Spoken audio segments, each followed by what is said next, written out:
For nearly as long as I've been able to hold such an opinion, I have regarded Sam Raimi's Spider Man 2 as the greatest Spider Man movie out there. It still is a phenomenal character movie with great action and heart. But in 2018, Sony Pictures Animation released what I think is now the best Spider Man movie of all time: Spider Man Into the Spider-Verse. An element I would not have expected about the best Spider Man movie is Peter Parker not being the central character. Instead, we get Miles Morales, a charming and easy to love character who's going through everyday teenage struggles. Miles is written in a way that allows ease for sympathy. You root for Miles because he's a good person, just trying to survive the environments he finds himself in. All of his actions have good intentions behind them, and he cares about the people in his life.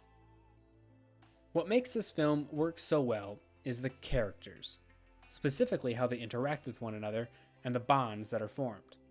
Into the Spider-Verse is a mentor and student story. Miles just gains his powers in the first act of the movie. He is thrust into the superhero life fast and without his desire. He has an ambitious goal and a lot to learn for someone in his position, given to him by Peter Parker in his final moments. Peter B. Parker fills the mentor role of who will guide Miles on this character building journey. Peter doesn't fit the mold right away, however, and this is what starts his and Miles' meaningful and memorable relationship.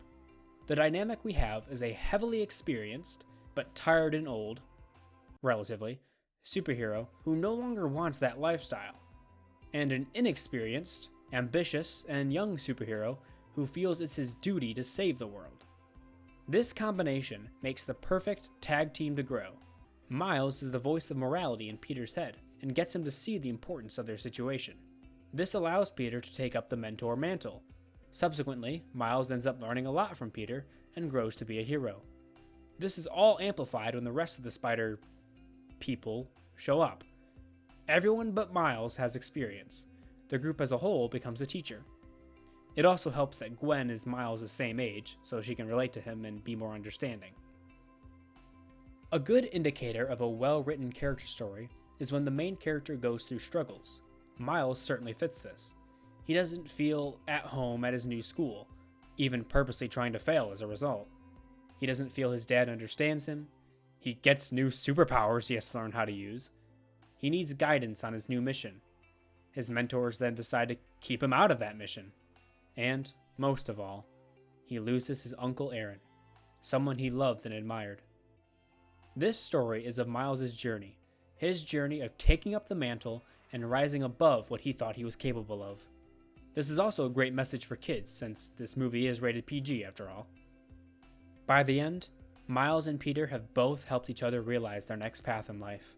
Miles connects with his father, and the new Spider-Man becomes a city hero. All of the arcs are complete and have an emotional weight to them. One of the greatest elements of this film is that, to be blunt, it's hilarious. Now, humor, while not completely subjective, is preferential, so if you didn't find this movie funny, then it might not have been as entertaining for you. But I and many others absolutely thought the jokes landed. The best part about this is that it's primarily because of character interaction. You just have certain personalities that, when put together, are bound to create some funny banter. Peter's sarcasm is a great example. Also, there are many quips that hit the mark. Spider-Ham especially nails those. Something that this movie does cleverly is how it delivers its exposition. Now, of course, narration isn't exactly regarded as a good method, but the way in which each character delivers it is what makes it charming.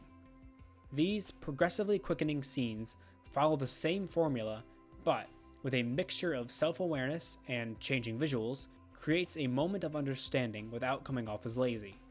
Peter B. Parker's narration is the longest and most detailed of them all because he is the central character, only second to Miles. We need to know more about him than any of the others. What's interesting though is that Peter Parker's narration scene that opens the film is not the longest or most detailed, but it is the most important for world building. That first scene tells us the current world we're in. As the movie progresses, each newly introduced Spider character after Peter B. Parker gets a shorter narration scene.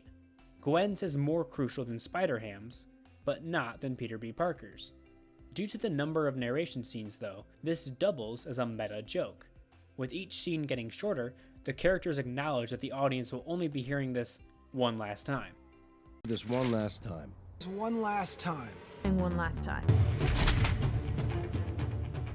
But as more characters are introduced, it becomes clear as a running joke throughout the movie. This is the filmmakers using a formula, but realizing that the audience will catch on pretty quick if it isn't clear that the filmmakers are aware of the cheapness. I think this strategy played out nicely. Now for some more superficial, but important praises for this film. The art style and the soundtrack. Being an animated movie, you want it to embrace itself in its own medium. The reason why certain stories are in certain mediums is because of what that medium allows you to do for specific purposes. Just as you wouldn't convert an action blockbuster into a stage play, you wouldn't adapt the unique styles of an anime into a live-action film. So to give purpose to your choice of animation, you need to incorporate elements into your film that are unique to animation. That's exactly what Into the Spider-Verse does. This movie is quote-unquote filmed like a comic book. The entire aesthetic is comic-based. There are even scenes with bubbled sound effects, dialogue, and thoughts.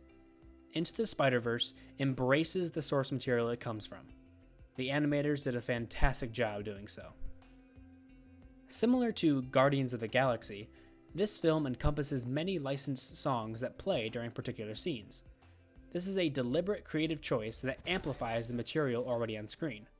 There is a slight difference though, in that the music used was made for the movie, just that it was done with modern, already established artists to give it the same feel as if it used songs that existed prior. Regardless, I think it works well, and when you can listen to a film's soundtrack in isolation, that's a good sign of it being of high quality. In summary, we have a visually stunning and unique movie with a great personality, very well written and likable characters with multiple arcs and struggles, and moral lessons to walk away with. Into the Spider-Verse does nearly everything right and is one of the many examples of why character matters so much in writing. This movie is heartfelt, emotional, unique, fun, and funny. For these reasons, I think it belongs at the top of any Spider-Man movie ranking. It is a highlight in the superhero genre. Thank you so much for watching today, guys. I seriously appreciate every single one of you. Feel free to leave a comment to keep the conversation going, leave a like if you liked what you saw, and subscribe if you're a fan. For more content, follow me both on Twitch and Twitter. To support me, become a patron. It really helps me out and provides me the ability for more quality videos. And the biggest thing, join the community Discord. It's a great place to hang out and discuss media. We even hold recorded debates. Links to everything I mentioned are in the description of this video. I hope your day is spectacular. Until next time, hobos.